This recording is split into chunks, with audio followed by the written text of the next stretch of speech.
a second 7.5 motor class truck. I think we were all surprised at how strong that thing was. It had 2 or 3 iffy missions before ours, but it was a piece of cake. It just worked beautiful. Unbelievable. 5 engines in the first stage blast the 7.5 to 7 times the speed of sound. The second stage cut in. At 40 miles high, it still When accelerates. you stage, you were throwing forward in the belts and then backward in the belts and everything. And I thought I was being catapulted through the instrument panel. The third stage fires clutch. First, the boosting door. The second burn takes the crew of Apollo 8 where no men have ever been.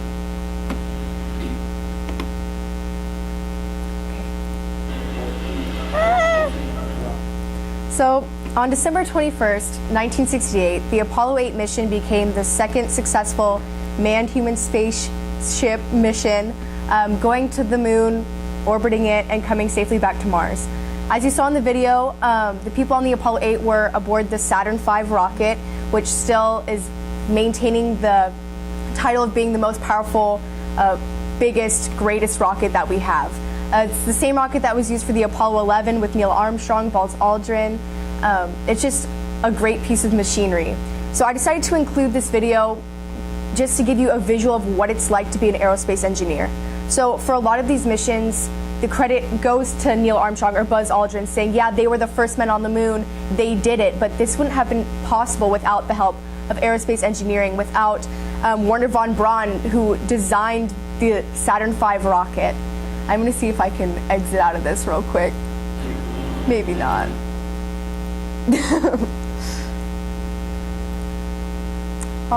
Exit full screen? I'm clicking. Yeah, I was clicking it. Oh. So maybe we'll work on this. Sorry about that. So as you know, the Apollo 11 was the one small step for man, one giant step for mankind. But this really wouldn't have been possible. It says that it was responsible for a payload of 140,000 kilograms of matter going into space. And like, imagine being able to look at that rocket and say, hey, I designed that, like I made that happen. Maya Angelou once said, my mission in life is not merely to survive, but to thrive. And to do so with some passion, some compassion, some humor, and some style. And that's exactly what I plan to do this year in ISM. As you know, a major part of the ISM journey is conducting interviews. That's basically gaining your primary research, understanding your field from people who are currently working in it. And there's really no better place to understand that than from meeting with those people who have experienced it for years or have made it their life journey. My first informational interview was with Professor Wei Tong. It's actually Michelle Tong's dad. He works for the Mechanical Engineering Department at SMU. He attended Brown University, and when I was conducting this interview with him, it was interesting because he said that he went into engineering because that's what everybody else was doing. He said, yeah, I had an interest in it, and I really liked building things and doing things, but during that time, that's just what it was. People were being recruited, they went off to college, and they became an engineer. Luckily for him, that's where his passion was. He enjoyed building things, he liked dealing with physics and with math, and so it just clicked for him. That was interesting to me because I'm not the traditional student. I have interests everywhere, but it kind of motivated me to know that it's okay not to do what everybody else is doing, but it's also okay to follow something that you think you're going to have a passion in. He also stressed that it's important to balance your work and your life, because a lot of being an engineer, no matter if it's mechanical engineering or aerospace engineering or chemical engineering, it's a lot of research, and you have to understand that that's very time consuming, and there's a lot of funding that goes behind that. So maybe your scheduling for research might not work with your family schedule. So finding that balance and being able to balance your work and your life is very important to him. With any type of engineering, he said that there's always that uncertainty of things working out. So you have to be able to accept what you find. It might not be, maybe you're testing a new type of fuel for a rocket. It might not be what you were looking for, maybe you had hoped for different results, but being able to accept that that's what you found and that there's groundwork for more improvement, that you can be okay with that and that you can move on. Again, being able to accept your research even if it's not what you had hoped for. So for example, him and his students, his graduate students right now at SMU, they're testing different metals for like aerospace rockets and figuring out which one's the most pliable, which one's most durable. And their findings have been completely different from what they had thought that they were going to find, but that's okay because he's able to accept that finding. My second interview, which was probably my favorite interview thus far, was with Ms. Monica Merritt. She's an aerospace engineer with the FAA, or the Federal Aviation Administration, and she deals a lot with both management and design. Speaking with her was really interesting because, as Mackenzie was saying earlier, women have that stereotype of not being as ambitious as men, and she is one of the most inspiring people I've ever met. So she was talking to me about how when she was younger, she grew up in Hawaii, and Saturday mornings, her dad and her would go to the coast and they'd go searching for these glass bubbles. They'd float over from Japan, and they were basically just these like chemical bubbles of dust and debris and things, but she loved them because they were so beautiful. And after they'd go hunting for the glass bubbles, they would lay on the tarmac and just watch the planes fly over them. And that's where she found her love for aviation and that initial spark that really wanted her, or that helped her pursue aerospace engineering. She also expressed that it's really important to be confident no matter your circumstances. So she didn't think that she would be where she is today. She expected to maybe be in aviation and to be a pilot, but working for a government agency, for the FAA, it's really kind of brought her dreams to life. And she was talking to me about how when she was in college, her physics teacher actually took them water skiing, and it was like their practice of physics. And so they'd have these, I guess, just these simulators, like these recorders set up, and you had to figure out at what speed you could travel while water skiing to make this certain turn and make it through the goalpost, is what she called it. And to me that was really interesting because like you don't think about doing that in college. You think you go to your physics class and you're going to be writing equations or doing differential equations with calculus, but it's really like that application in the real world of physics that interests me personally for aerospace. Currently, her and her team are working on a project with testing different fuels for piston planes, so like smaller engine planes. Right now there's a lot of kind of speculation about fuel efficiency in planes, in commercial, both private, all sorts of craziness. And they basically came to her and said, hey, we want to change your fuel source, but for planes you can't just put in another type of fuel and say, yeah, this is going to work, it's going to be perfect. There are different fuels for different types of engines, and so her and her team are working on the most fuel efficient energy source at this point. She also stressed that it's important to have great interpersonal skills, which is a common theme I saw through all of my interviews. So you can be really good at physics, you can be great at engineering, but if you can't communicate with people, it's going to hinder your success and where you go in your field. My next interview was with Mr. John Harkins. He is actually currently a career coach, so he'll help you decide maybe what you want to major in college and what you want to do with your life. But he worked for 30 years as an aerospace engineer, and he was actually the principal systems engineer on the International Space Station. So for those of you who maybe aren't quite familiar with the International Space Station, it's the giant piece of metal in space that people from all over the world are doing research in, which I'll talk about a little bit later. But it was just really interesting to meet someone who worked on something of like that momentous of a project. We actually met at the business symposium, which was interesting. So the ISM2 students had to hold off a little bit in their interview process just so the ISM1 students could experience those interviews and understand like what it's like to conduct an informational interview. Well, he was the last person in the library, and they're like, hey you, yeah, ISM2, go over there and interview him. And he just happened to be an aerospace engineer, which was really kind of incredible. And our interview lasted longer. People were waiting for me to finish, so the next week we come to the library. But it really was like that spark. And I'm like, you know, I could do more with aerospace engineering than I thought I could. So I met with him again. He actually came to the Frisco library, and we conducted an interview. And we talked about, again, finding a balance with your work and your family. And that's come up before with my other informational interviews. So I think it really is important to, I don't want to say divide, but to really section, you know, this is the time for my work and this is my time for my family, because those are both very important things for me. He said that it's also important to identify your strengths and your interests, and that's the career coach part of him coming in. You want to follow something that you love, not just because of the money. If you're going to follow something, the money will come. Do it because it's something you can see yourself doing for the rest of your life. He also stressed that it's important to apply physics and math in different situations. That can be in aerospace, that could be in your home. It's important to have a strong foundation in math and science doing anything that you want to do, especially in engineering because there is that crossover. So as an aerospace engineer, you're going to be working with mechanical engineers and materials engineers because you're not just going to go out there and build a rocket not knowing what materials to use and the lift and the drag and all these different principles. That brings me into my fourth interview with Mr. Matt Spradley. I actually got his contact information from Parker, it's her dad. He has a background in electrical engineering, and he also does a lot of coding and computer science.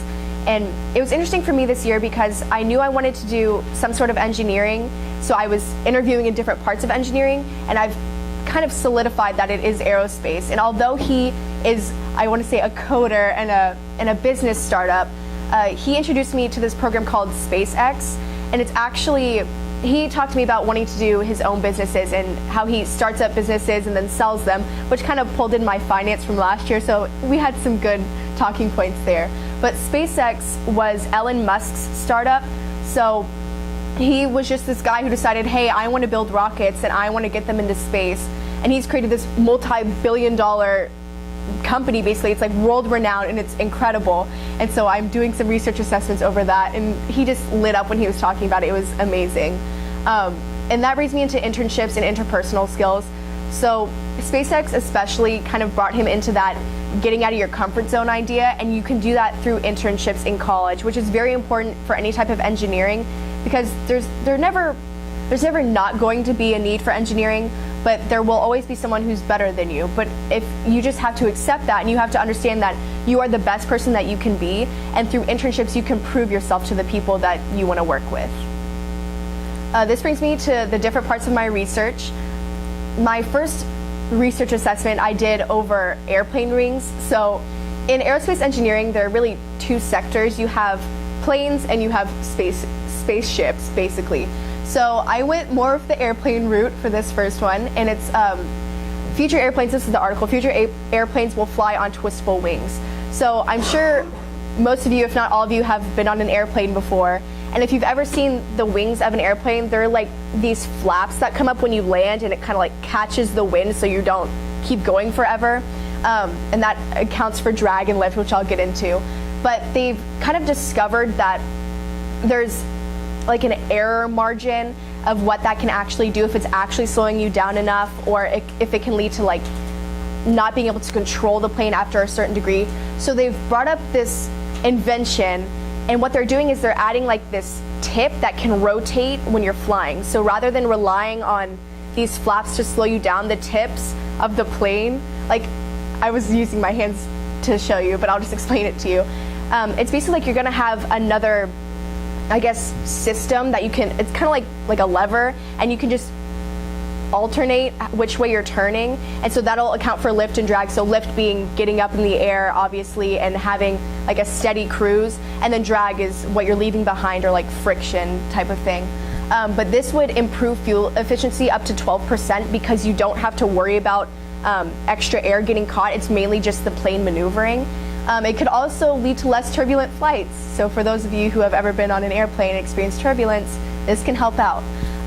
These are expected to be implemented by 2020, which is very soon. That's the plan, at least. The FAA is working on it right now. Different private industries are working on it. Really, if this can happen, it'll be more fuel efficient, it'll be cheaper after obviously the initial having to pay for the airplane wings. But it will lead to quieter landings and just a better experience overall. My second, or one of my second research assessments was over the Federal Aviation Administration. So like I said earlier, Monica Merritt was an individual with whom I interviewed, and she works for the FAA, which is a government agency, and their mission statement is that they're going to provide the safest, most efficient aerospace system in the world. So it was interesting to me meeting with her, just because you don't expect to meet someone who works for the government. I mean, like, you see like people who, yeah, you know, like I work in education or I work in law enforcement, but somebody who's working on rockets and airplanes for the government, that's just a really cool experience. But the Federal Aviation Administration deals with regulations relating to altitude, where you can fly, how you can fly, safety precautions, things like that. It also deals with efficiency both in product and the system. So that could be fuel efficiency, like how they're testing new like different sources of fuel, and then also efficiency and leadership and making sure that their system is the best that they can be to ensure the most safety and the most production. Another research assessment I did was over the International Space Station, which is that giant hunk of metal I was talking about earlier. It travels at 17,150 miles per hour, which is pretty crazy. It orbits the Earth every 92 minutes. And I chose to research this because, again, being able to say that you worked on something like that or that you helped create that design, it just motivates me to know that I have the potential to create something great. And it might not be another International Space Station, but it really just helps you understand that people have made this happen. It's not just this crazy phenomenon, like people put in their work and their effort to make it happen, and I could do that, which I thought was really cool. I included a picture of the in-orbit edible garden on the International Space Station. So, you know, you guys hear about like astronaut ice cream and astronaut food, like maybe you made some in middle school, I know I did. But they're actually building like a garden in the International Space Station to sustain life, and so people can research there for longer.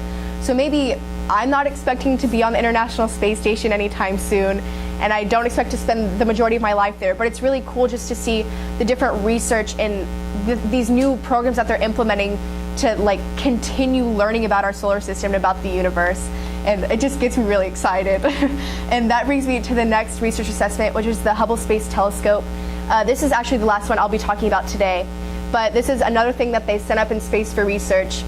It was sent up in 1990, and it basically takes pictures of matter outside of our solar system. So sure, we have like these great telescopes that can see into our solar system, but to a certain degree, like you get nebulas and you get dust and you can't really see. The Hubble Space Telescope looks further into the universe and basically shows you pictures like this, which is a butterfly nebula. For those of you, it's basically a bunch of gas and particles, but they make really cool designs. The Hubble Space Telescope is what's called a Cassegrain reflector. So when you look through a telescope, you're not looking at it directly, you're looking through mirrors. So basically the image will hit one mirror and then it'll hit another mirror, and then that's what you'll see. That's what the Cassegrain reflector is.